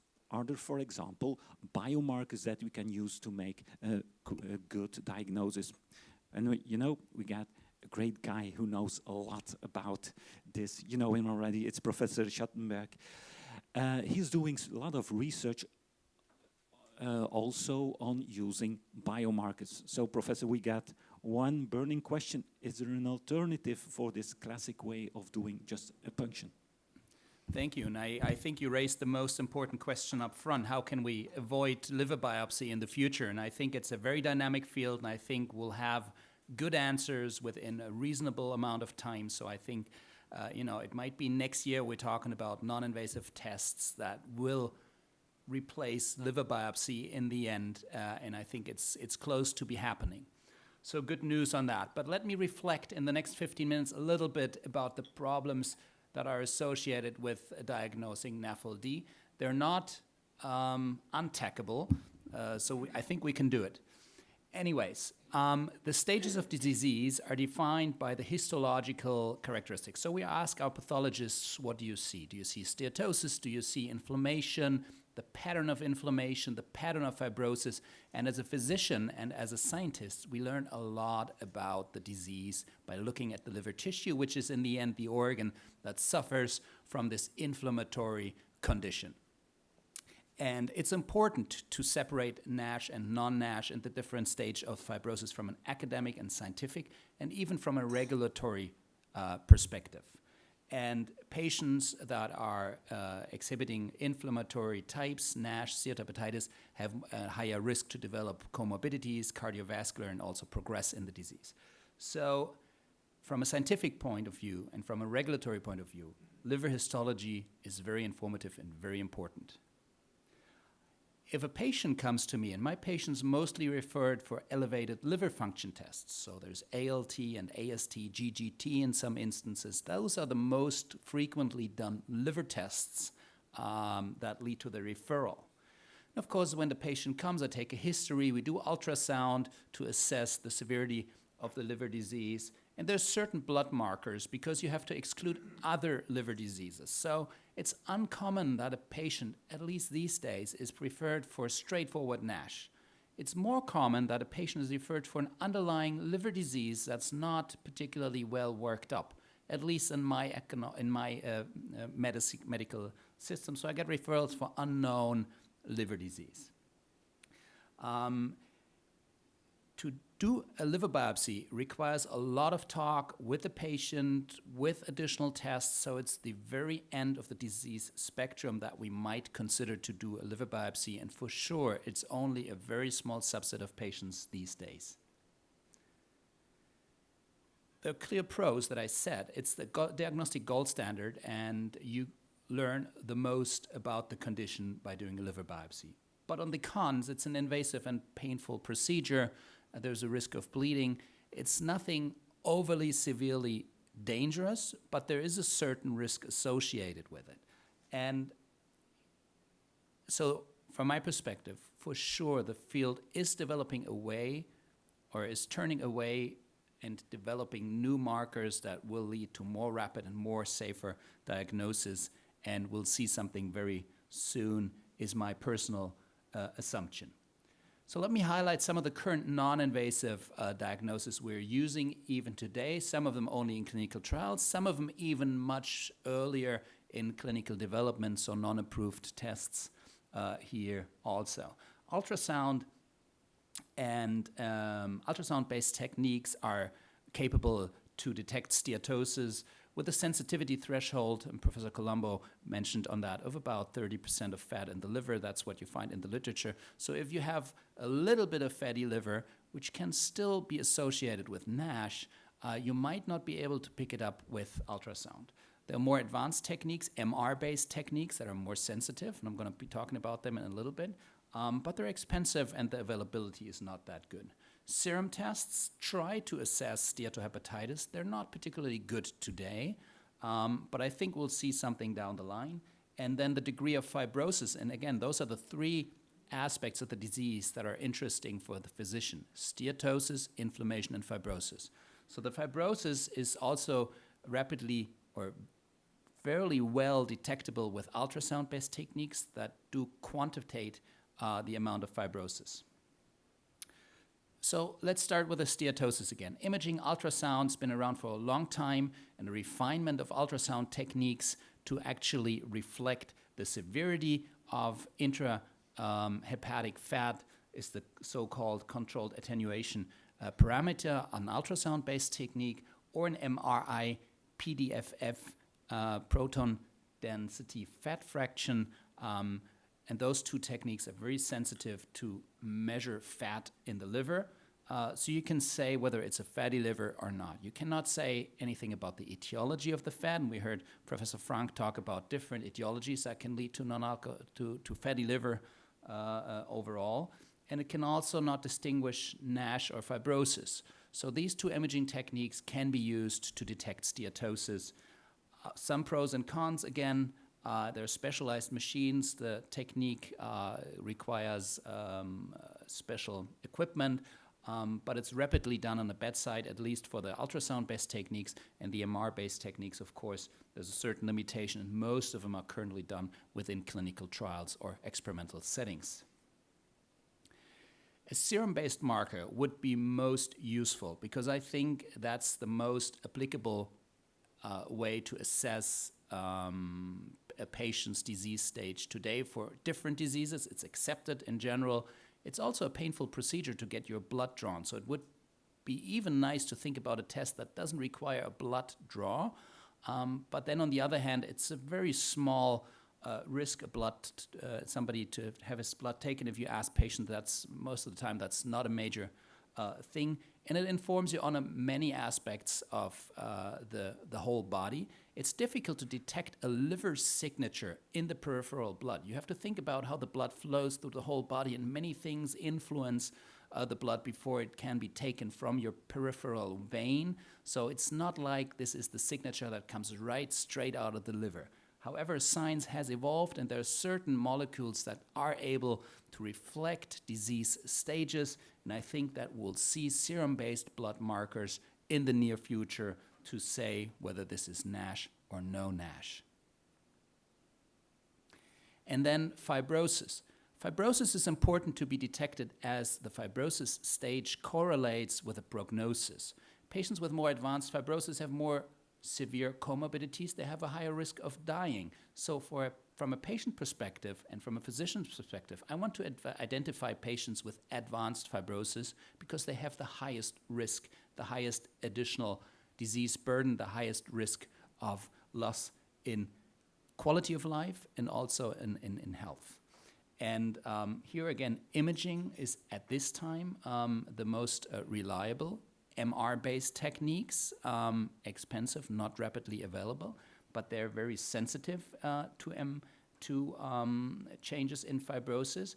And you can see the pictures here where you have more red in your liver. So this is a special technique, a computer-assisted assessment of the degree of scarring in your liver tissue. So MR, very precise, but not rapidly available. And it will be used in the context where you need the highest diagnostic accuracy, in particularly, for example, regulatory trials. And then an ultrasound-based technique that, again, is much more easily available. It requires a special machine, but there are different ultrasound-based elastography techniques that give you an estimate of the fibrosis. And if you look at all non-invasive markers, they are probably the best at this time to assess the fibrosis with the highest specificity. Now, to do the next step and come a little closer to what's clinical practice, there's been some enormous research efforts to combine markers that are available in clinical routine and develop predictive scores that identify patients not according to the fibrosis stage, but to segregate those with the highest risk, with the advanced fibrosis, from those with a lower risk, the early fibrosis. And there are blood-based markers that try to read through fibrosis associated proteins. So you have, for example, the ELF or the Fibromax blood-based assays that combine certain proteins that are measurable in the peripheral blood and predict the stage of fibrosis. But if a patient comes to your clinic today, it's more easy to calculate surrogate scores where you can actually do it with a little complicated formula. But if you use the age, AST, ALT, and platelets of your patients, and that's something that most physicians have rapidly available, you can, with fairly good sensitivity and a good specificity, predict patients that are at risk even today. So it's not like you need a liver biopsy in all patients to predict the ones that are at the highest risk to develop complications or at the highest risk to need treatment. Even today, we can identify those with blood-based tests, age, for example, that are rapidly available even outside of specialized practices. So the challenges for the medical community is that liver biopsy clearly has the highest, the most information for the physician, for the scientist to characterize the disease, and we learned a lot from liver biopsy. And all the markers that I showed you in the last 10 minutes have been developed based and compared to liver biopsy, which is a current gold standard. Colleagues say it's an imperfect gold standard because there's certain, there can be certain problems when assessing liver biopsy, but at this time, it's the most reliable to predict what's going on in the liver. And that's the reason why also the regulatory authorities, for example, the FDA and the EMEA, rely on liver biopsy and the changes in liver histology to approve drugs. However, in the future, we're not going to be doing liver biopsies for patients to treat them. We need liver biopsy to identify a liver disease, but this can be totally independent of making an indication for treatment for non-alcoholic fatty liver disease. So just towards the end of my talk, very briefly highlight certain aspects and techniques that are down the road, and I mentioned that some of them might make it to the clinic and will help us. There are blood-based markers, again, and imaging markers, and I think those are very good candidates. MR-based techniques, and you see one here that has been developed to predict NASH and fibrosis at the same time. My personal take is that it's very precise and you need it if you are in a setting where you need the most information, but at a population scale, that's probably something that's not feasible for all patients. So blood-based markers are much more achievable, and a lot of development in that space. So we're going to see new proteins, we're going to see new molecules, microRNAs, for example, that are being developed to predict the stage of fibrosis together with other clinical or laboratory tests and combine them. So the future of NASH prediction or fibrosis prediction is going to be a combination score of blood-based markers. And I think that this will help physicians to actually move the field and identify patients that are at risk.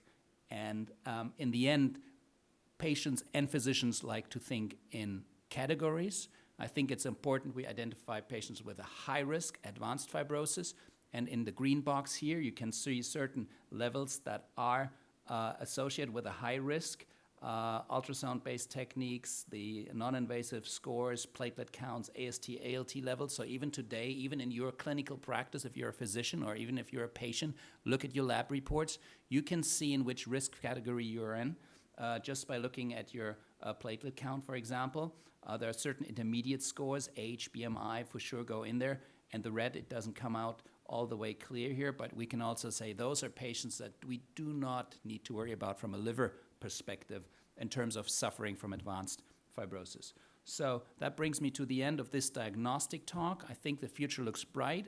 We'll get away from liver biopsy. We need liver biopsy to approve drugs, to approve tests, but in the future we're not going to be doing liver biopsy on patients to stage NASH.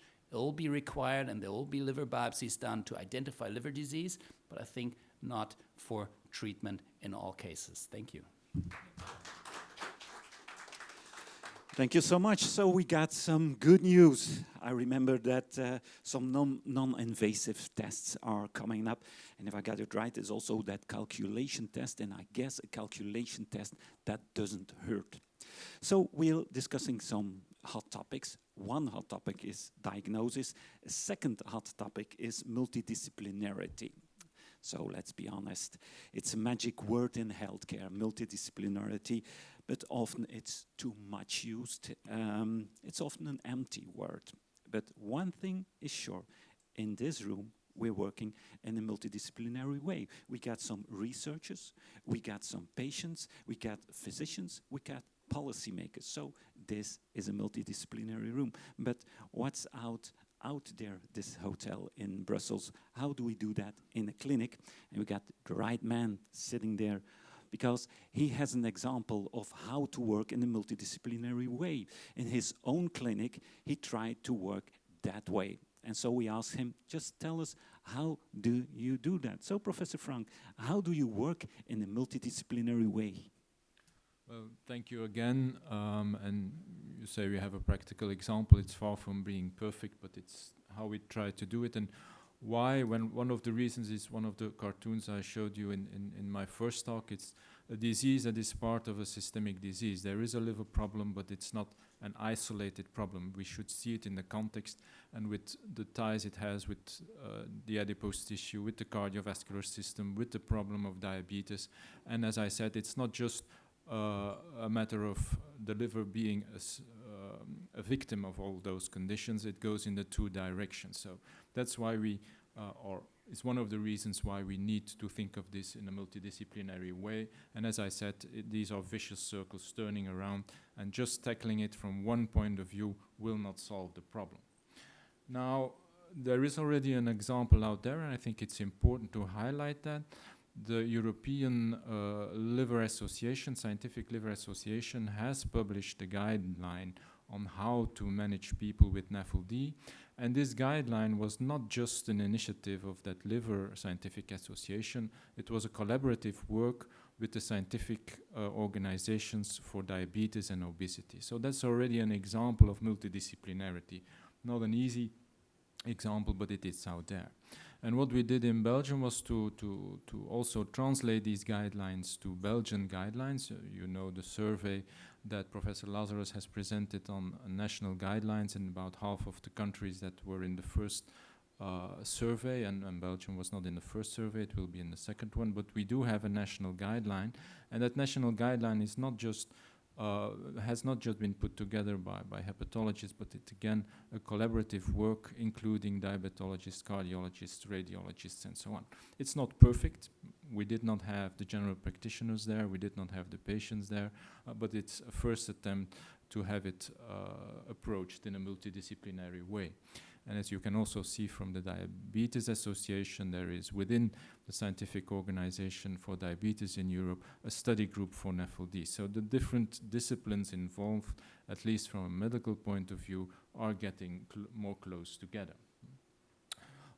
We also had, in the beginning of this year, a kind of round table about NAFLD NASH in Flanders and in the Netherlands. We hosted it in Antwerp.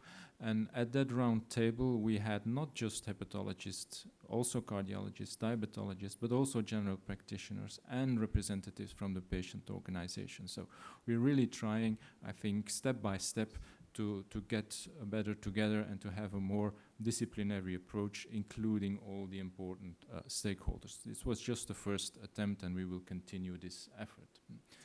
Now, as I said, there is the collaborative work from the European scientific organizations, and what you can read in these guidelines is that people with steatosis, of course, they should be checked for all these metabolic conditions that can be present, but also the other way around. If you have people with obesity or the metabolic syndrome, screening for NAFLD is advisable. So it goes in the two directions, and we should approach it from the different disciplines involved.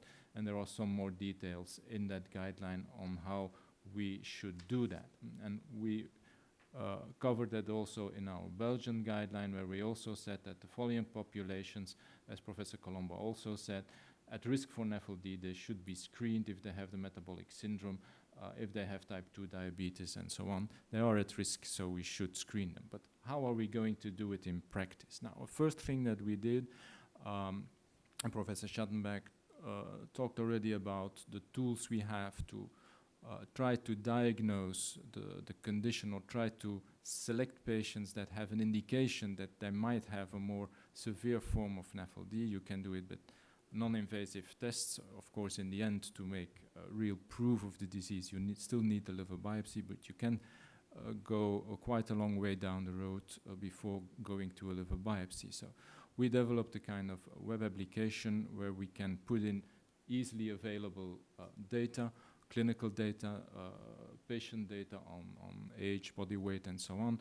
and some simple lab tests, and then you can calculate scores. You can combine these scores. There's an algorithm behind it, and if you have, in a combination of scores, an indication of a high risk of having NAFLD and the more severe subtype NASH with fibrosis, the system will tell you that you are in the zone where there is a risk, and if all these tests are reassuring and there is no indication, then the system will tell you, okay, this is reassuring, and if you are in the gray zone, then something should be done to follow it up. So you have the data, you have a scoring, and you have a recommendation.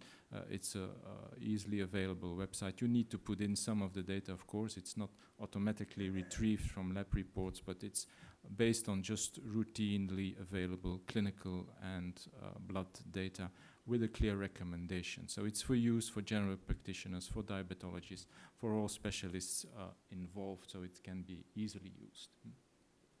There are other guidelines out there. This is the UK guideline, but the principle is more or less the same. You do an assessment of some clinical parameters. You do a series of routinely available lab tests. You calculate some scores, and you can already have an idea whether there is a suspicion for the presence of NAFLD NASH or not.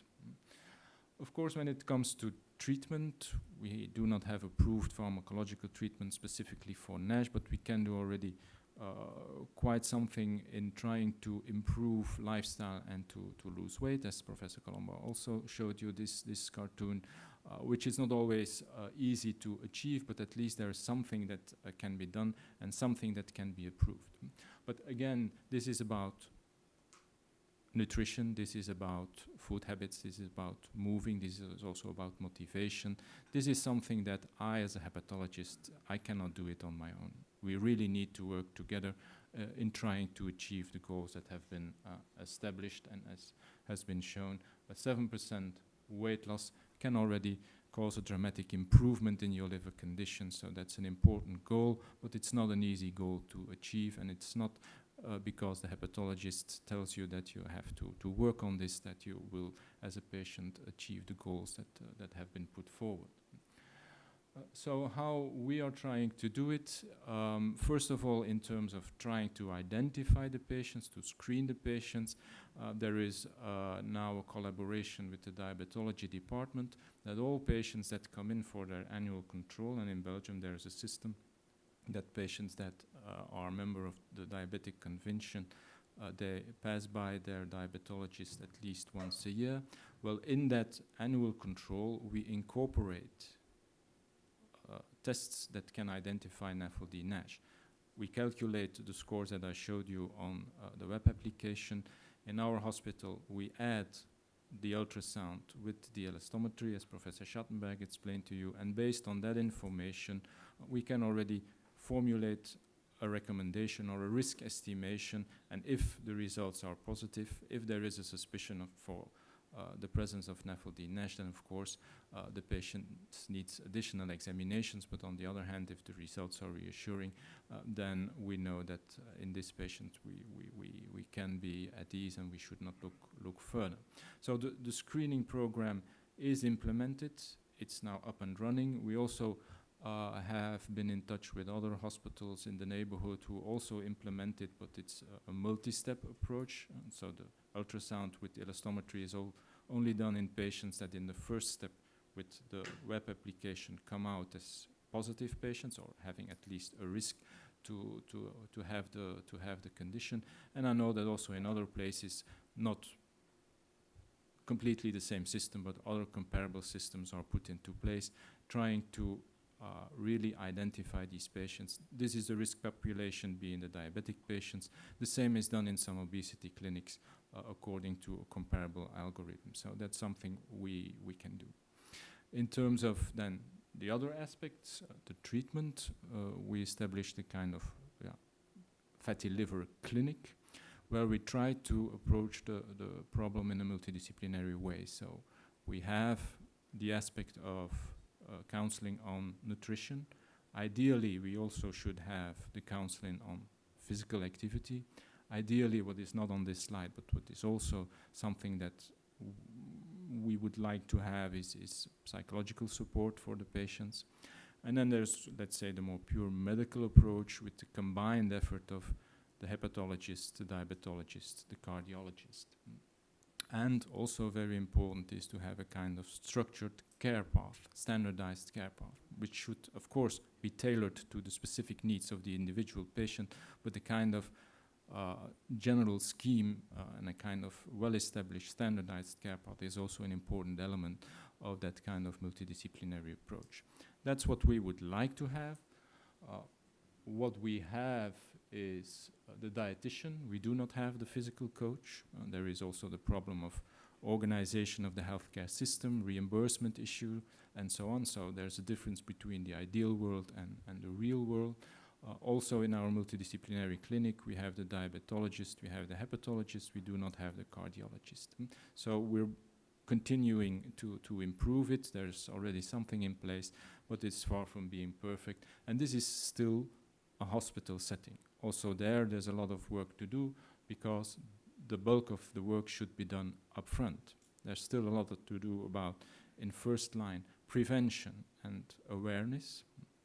There's a lot to do outside the hospital setting by not only the general practitioners, but all the healthcare providers at that level. Again, this is a combined effort for nutritionists, physical coaches, psychologists, and so on. So this is not just about the medical profession in a strict interpretation of the word. And then, of course, for those patients that are identified with a more severe problem, there's still the second line of hospital care, but a lot of work should be done up front. So again, this is what we should be heading up to, but we are not there yet. We're just starting to build up some ways to have a multidisciplinary approach, but there's still a long way to go. But step by step, and we have a starting point to build upon further. Thank you. Thank you so much, Professor Francque, for an inspiring example of multidisciplinarity from the University Hospital Clinic in Antwerp, where they have their own fatty liver clinic. A lot is being discussed, but I guess there are still some questions. So, ladies and gentlemen, I ask the speakers to go up front and take a seat next to Professor Francque. Also patients, Jan, you can join. Yep, we got already one question of Julio. That's what we call an active one. But most of all, are there questions here in the room? If you have some questions, Professor Colombo, why don't you take a seat in front? Do we have some questions over here? All right, we got someone here in Brussels. I give you the mic so everyone hears you worldwide. Put out the screen. Otherwise, you can.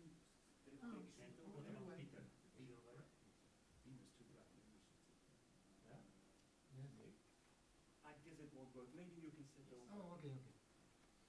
So I have a question. First of all, Julio, we got a question. Yes, thank you. I've got two. Can you hear me? Yeah. I've got two questions. First of all, what is the cost of an MRI which can estimate fibrosis compared to the cost of a biopsy, of a liver biopsy, to estimate fibrosis. Because biopsy can be very patchy. You can biopsy not in the part where the fibrosis formation, so in a part separate from it, where you don't see the fibrosis.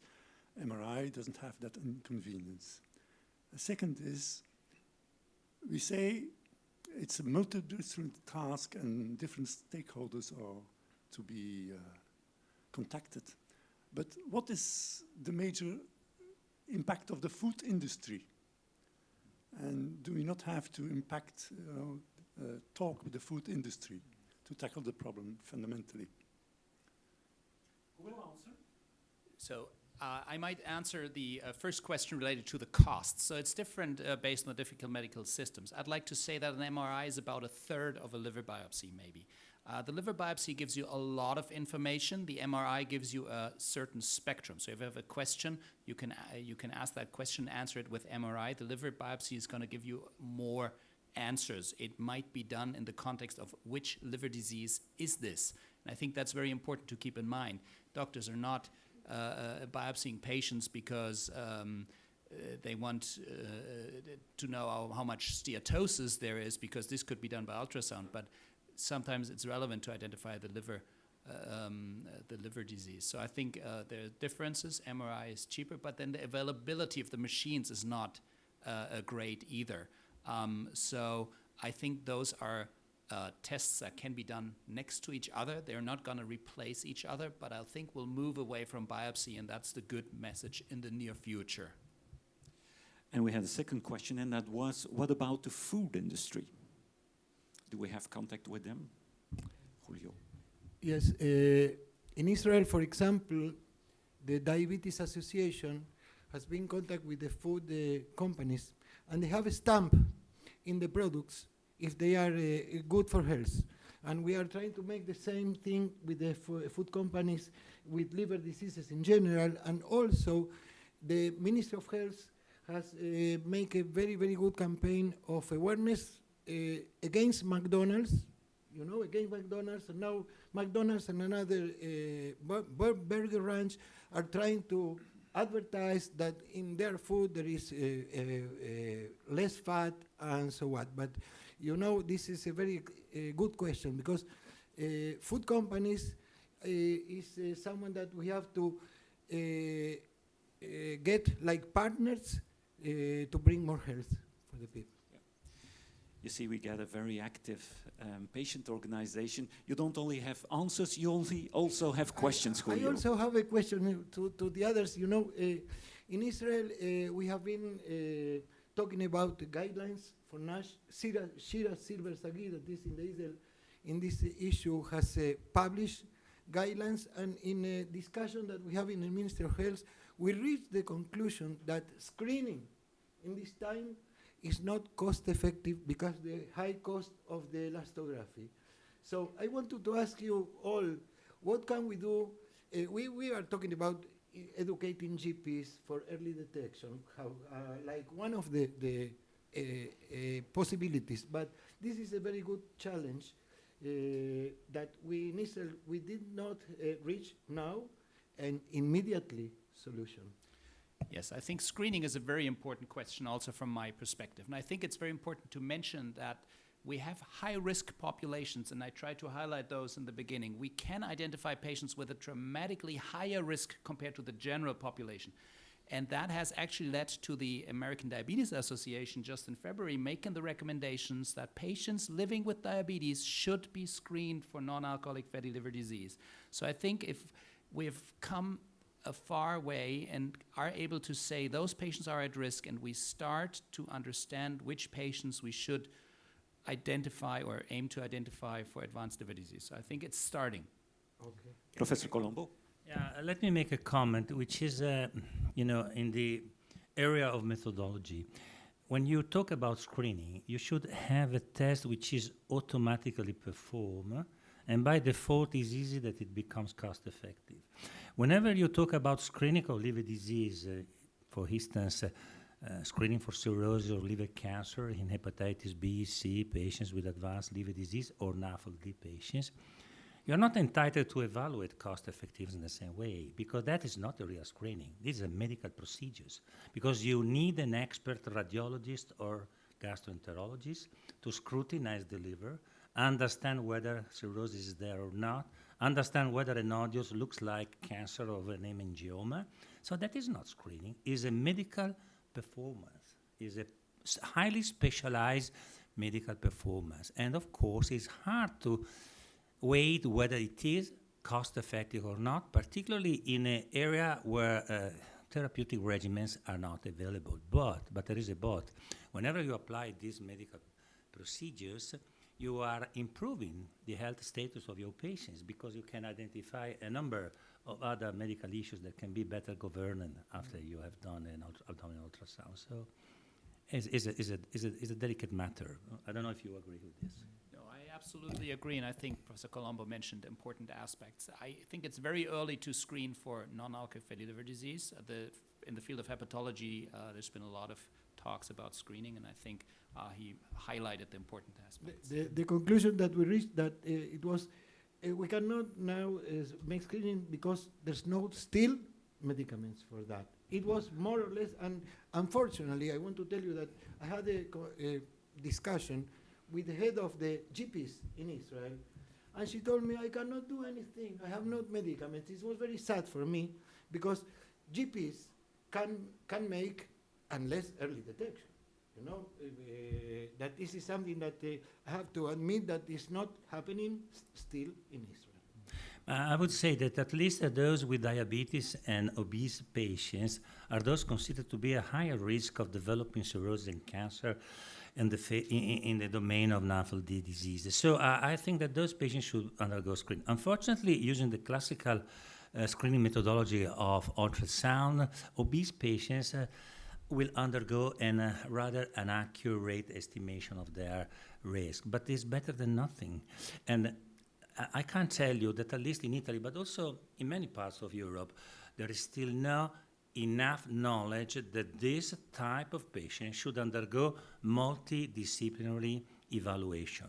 I think there are some jealousies going forward between diabetologists, endocrinologists, gastroenterologists, internists, and in the end, this population is not seen at a multidisciplinary board to be evaluated like we currently do, for instance, for patients with liver cancer. That is a multidisciplinary evaluation. I think we should move forward. All right, Julio mentioned already his GP, his general practitioner. There was a question coming in, and I guess it's for our doctors, maybe Professor Francque, regarding the lack of multidisciplinary approach. Are there any gaps in the training of doctors today? Well, of course, the insights in this disease are rather novel. So somebody who was at medical school 20 years ago will not have heard of NAFLD at the moment of medical school. But of course, there's a lot of continuous education, and I think now students, it's incorporated in the curriculum. But anyhow, of course, general practitioners, they have to take care of a lot of different diseases, and they have to know everything about everything, which is, of course, impossible. So I think there's still work to do there, but I also think it's improving. But it's for sure the lack of awareness is at several levels, but it's not just at the level of the general practitioner. Even among diabetologists, even among gastroenterologists, there is work to do about awareness and knowledge of this disease. Yeah. We had that dramatic anecdote of Jan, who went to his GP saying he has a fatty liver, and his doctor saying, Jan is drinking. But there is a lot of awareness to create by GPs. And frankly, hard question, doctors. If you ask an average GP in Europe, what is NASH? Can they answer? It's a very delicate question. I know, that's why I ask it. Well, part of them for sure not. And as I said, they have to take care of many different diseases and have to get knowledge about. We are privileged that we are in a specialty and we can concentrate on one thing. That privilege, they do not have it, but it's important that there's an evolution in there. And I think if you ask it at this moment, I think many of them will indeed not be able to explain in detail what this is about. Okay. If I might comment on that, I think a lot of GPs will know patients that are obese, diabetic, and have had abnormal liver function tests in their past. So they know NASH. It's just the term that might be a little, but that's important, and that's why we're here today. I think we have to educate. Yeah. Something else that was coming in, there was a reaction. We talk about a lot of the European initiatives, European associations, but what about the World Health Organization? And maybe I direct myself to the patients' organizations and Professor Colombo. Is the World Health Organization helping? What could NASH Day get support from World Health Organization? Where are we standing?